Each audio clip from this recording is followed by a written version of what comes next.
परिस्थिति में तुम्हारे मन में कमजोरी नहीं आनी चाहिए। चाहे जैसी परिस्थिति तुम्हें याद होना चाहिए, ये इष्ट के द्वारा पास करके भेजी हुई परिस्थिति। मैं डगमगाऊं क्यों, मैं भयभीत क्यों हूं? कोई न कोई बहुत मंगल विधान मेरे इष्ट ने भेजा है परिस्थिति, इसलिए मैं मस्ती से रहूंगा, चाहे जितनी बुरी स्थिति क्यों ना आ जाए।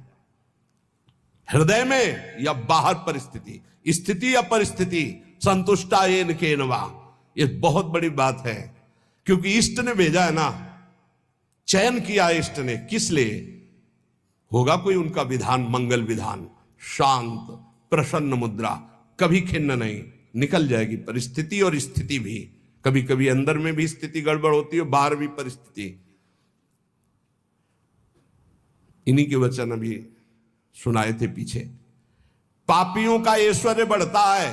प्रश्नकर्ता को सुन ले ध्यान से। ज्यादातर प्रश्न करते हैं कि धर्म में चलने वाले को बड़े धक्के मिलते हैं, पाप करने वाले बड़े मौज से होते हैं। पापियों का ऐश्वर्य बढ़ता है, स्वीकार करते हैं। क्यों? क्योंकि उनके पुण्यों का नाश किया जा रहा है। तुम धर्म के फल में संदेह मत करना। ये पापियों का जो ऐश्वर्य बढ़ रहा है, इनको जैसे फांसी की सजा देने वाले को अंतिम इच्छा पूरी की जाती है, ऐसे सर्वनाश का खेल इनका शुरू होने वाला है। इसलिए इनके पुण्यों को फटाफट भुगाया जा रहा है। भोग ले। हम तो अपनी भाषा में कहते थे एकांतिक में कि गए जैसे चार आदमी दो हाथ पकड़ के दो पैर पकड़ के ले जा रहा है, आप कह रहे धन्य है, ना लिफ्ट से जा रहा है, ना पैदल जा रहा है, चार आदमी की गोद में जा रहा है, 8वीं मंजिल पर ले जाए, धन्य है उसका। धन्य नहीं है, ऊपर जाके पटकने जा रहे हैं नीचे। अब बताओ, ले जाते समय तो तुम देख रहे हो कि ना लिफ्ट में है ना पैर से चल रहा है, कितना सौभाग्य है। लेकिन परिणाम पता है आपको? ये चार लोग उसको ऊपर 8वीं मंजिल में ले जाकर पटकने जा रहे हैं। अब क्या लगेगा? धन्य नहीं लगेगा, बोलेगा दुर्भाग्य है, मरेगा जाके। ऐसे ही पापी आदमी जब चारों खाने में हरा भरा नजर आवे ना, बढ़ता नजर आवे, तो आप हाथ जोड़ के शोक मगन होना, अब मरेगा ये जाके। ये चार जो ले जा रहे ना, ये ऊपर से पटकेंगे जाके। चारों तरफ हरा भरा, जिधर देखो उधर माला माल, जय जय जय जय। दिया सलाई लग रही सुकृत में, पुण्य में, क्योंकि पाप कर रहा है, अब भस्म होगा। कभी कभी गुरुजन जब समझाते हैं और जब देख लेते हैं ना कि बहुत पैंग लंबी बढ़ गई, तो मौन हो जाते हैं, नहीं समझता जीव। इसीलिए भगवान भी चुप हो जाते कि पहले जल ले। अच्छा, भगवान जानते कि तू मेरा अंश जलेगा, है नहीं, तेरी कपड़ा जलेगा। ये नयनम छिन्दन्ति शस्त्राणि नयनम दहति पावकः न चैनम क्लेदयन्त्यापो न शोषयति मारुता। भगवान का बच्चा आग नहीं जला सकती, शस्त्र नहीं छेद सकता, जल नहीं डुबो सकता, वायु नहीं सुखा सकती। तो अगर डूब रहा है, मर रहा है तो मर, क्योंकि आत्मा को कुछ होना नहीं, और तेरे पाप किया है तो भोग। भगवान ऐसे देख रहे हैं। तुम कहोगे बड़े दयालु हैं, नहीं, इस समय दयालु नहीं। दयालु जान रहे हैं कि मेरे अंश को कोई फर्क नहीं पड़ना, शरीराभिमानी, पाप किया है, भोग ले। इसलिए वो अग्नि रूप भी हैं, वो जल रूप भी हैं, वो अपने में ही डुबो रहे हैं। किसको? अपने आप को। तुम्हें क्या फर्क पड़ रहा है? कुछ नहीं।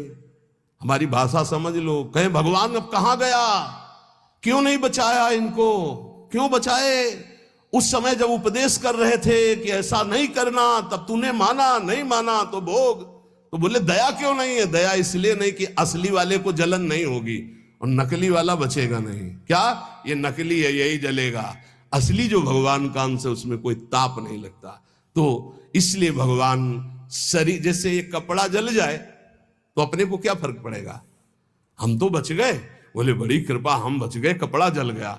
ऐसे ही कपड़ा जलता है, हम बिल्कुल नहीं जनते। हमें न कोई शस्त्र छेद सकता है, ना अग्नि। तो ये जब भगवान का अंश जीव है, भगवान ये जानते, इसलिए दया नहीं करते। अब कोई सही ढंग से चले और फिर उसके कपड़े में भी खरोच आने की बात होगी तो भगवान नहीं आने देंगे। और तुम दूसरों के शरीरों को भून भून के चटनी के साथ खाओ, तो बिना चटनी के आग तुम्हें भून देगी। हमारी बातें बुरी लगेगी, लेकिन लिख लो, बिल्कुल फायर विकेट तब आएगी जब भून के तैयार हो जाओगे। पहले बूंद नहीं पानी मिलेगा, क्योंकि तुमने चटनी लगा के खाया है। वो अग्निदेव बिना चटनी के तुम्हें खा जाएंगे, क्योंकि वही अग्नि भगवान का स्वरूप है। इसीलिए कहते हैं कि होश में ये मांस खाना, मदिरा पीना, व्यभिचार करना, पापाचरण करना बंद कर दो। प्रभु अभी तक जो हुआ अब लो नसानी, अब ना सही हो, नहीं खतरे में हो तुम पक्का। तुम्हें नहीं दिखाई दे रहा है, कोई अविनाशी शरीर नहीं तुम्हारा। इस शरीर के लिए पापाचरण करके कभी सुखी नहीं हो सकते। तो पापियों के ऐश्वर्य को देखकर अधर्म को धारण करने वाले कभी संदेह मत करना। इनको ऐसे सुख दिया जा रहा है जैसे फांसी की सजा देने वाले को अंतिम इच्छा पूर्ति की जा रही है।